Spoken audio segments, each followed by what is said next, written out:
There's a brutal truth burning right at the heart of leadership that nobody wants to admit out loud. It's not about vision or passion or even hard work. It's about the moment when everything you built, everything you dreamed of, starts to crumble. Scaling is a monster. It's that invisible trapdoor that opens just when you think you've made it. And most leaders, founders, investors, the so-called professionals, they fall straight through it. Not because they lack intelligence or drive, but because they don't see it coming. Because the world taught them the wrong game. Imagine building something from nothing. Blood, sweat, sleepless nights. You crush every obstacle until suddenly the game shifts. Now it's not about doing or building. You're leading a machine that must grow, multiply, and survive. This isn't just work anymore. It's survival on a landscape that changes every second. And every second, the old rules slip away. But here's the catch. The majority of leaders still cling to those old rules like a lifeboat in a storm, refusing to let go, refusing to see the real danger. Why? Because it's terrifying to admit that the skills that got you here won't get you there. The pain is real. Burnout, chaos, toxic culture, losing the best people, visions turning into fevered dreams of endless meetings and desperate firefights. Everything that once felt so pure and powerful becomes a weight that crushes the soul of the company and the leader. Watch closely, that sinking feeling? That's failure knocking at the door. But most refuse to open it. Instead, they blame external forces, the market, the team, the economy. They miss the brutal truth. Failure comes from inside the leadership itself, from the beliefs and habits that held them safe before. Here's the secret nobody tells you. Scaling is not harder if you just do more, hustle harder, or grind longer. It's actually easier once you unlearn everything that doesn't work. Because most leaders are still trapped in the mindset of the founder, the early hustler, the lone soldier who can do it all. And scaling demands a complete transformation. You're no longer a builder, you're a conductor, a strategist, a gardener. But the shift from solo warrior to leader who orchestrates many moving parts requires something deeper than skills. It requires shedding old identities, breaking comfort zones, and embracing discomfort like never before. This is where most leaders crash, because the world lies to them. It teaches that leadership is command and control, that focus must become laser sharp on the product or service, and that human systems will magically fall in place. But the truth? People are messy.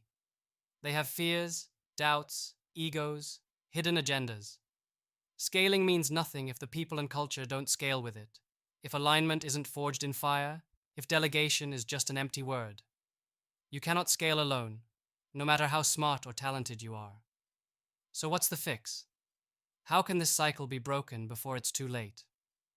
It starts by brutal honesty with yourself. Cut the illusions that give you comfort, the I have to do it all fantasy, the glorification of burnout, the belief that control is power. True power in scaling is the power to let go, to trust others, not blindly, but through radical scrutiny aligned with radical compassion.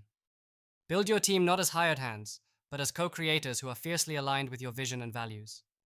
The most overlooked secret to scaling is not process, it's people. Perfect the art of connecting the few who burn as you do, who hold the same fire, drive, and refusal to settle. Because one misaligned person in a pivotal role can destroy months or years of progress. Beyond people, there's mindset, an endlessly shifting, often uncomfortable mental battlefield that defines whether you survive scaling. Flexibility isn't optional, it's your oxygen. Expect chaos and learn to dance with it instead of battling it. Scale isn't a straight line or a checklist. It's messy, non-linear, often ugly. The leaders who fail are the ones who try to force order on chaos, who crave certainty and view change as threat. But the scalable leader embraces paradox, lives in uncertainty, and treats every failure as raw material for growth, not a reason to panic.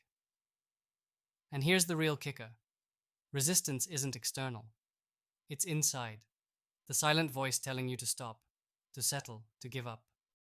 That voice thrives on comfort, conformity, and the illusion of safety. But scaling demands rebellion. Not just against your market or competitors, but against your own comfort, your own fear, your own limits. The greatest leaders don't just grow companies, they reinvent themselves, their beliefs, their realities. They don't wait for the system to hand them freedom. They create their own spaces where exceptional people unite, connect, and amplify each other's fire. This kind of radical connection, this brutal alignment of rare, fierce individuals, is the only infrastructure the exceptional get to build in a world built for mediocrity.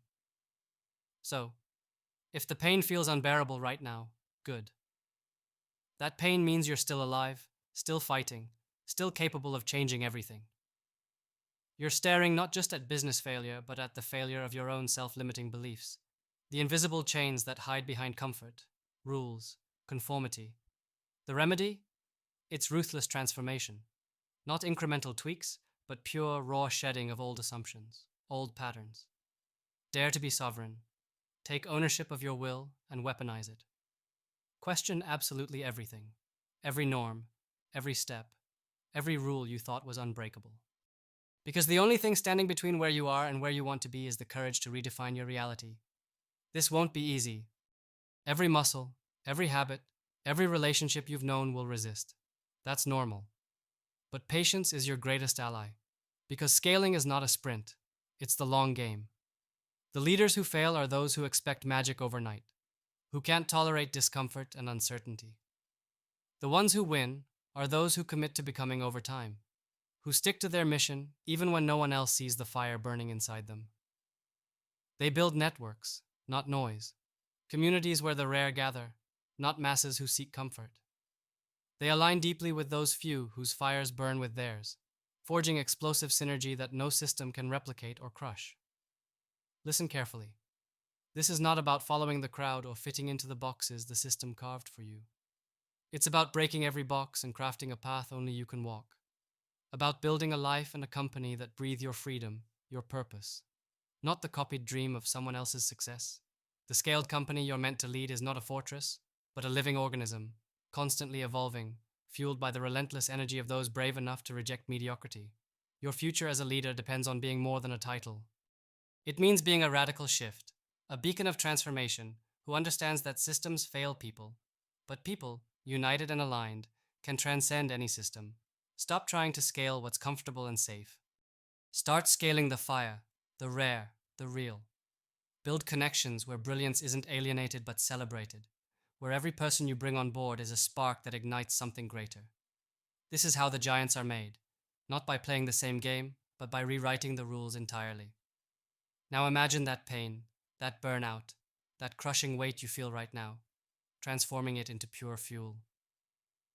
Imagine stepping out of the old leader role and becoming a catalyst of change, not just for your company, but for yourself. Forget what you've been taught about leadership. This is about freedom through fierce sovereignty, about finding your people, about refusing to settle for anything less than the world you always knew was possible.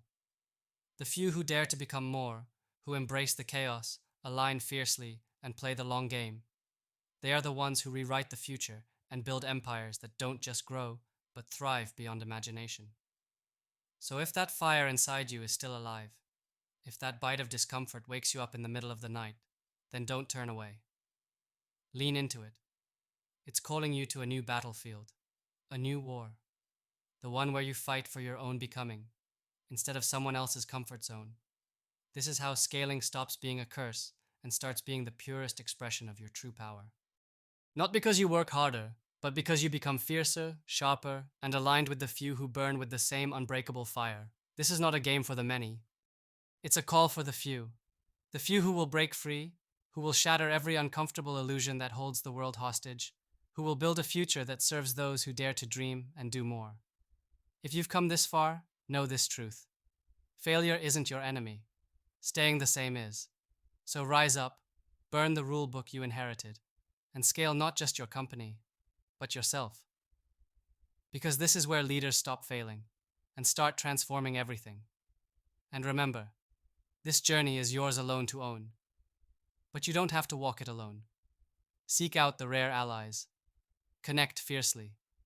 Together you will create a network so powerful, it bends reality itself. A place where impossible becomes inevitable. Face the chaos. Own your fire. Become the leader who scales not just numbers, but the future itself.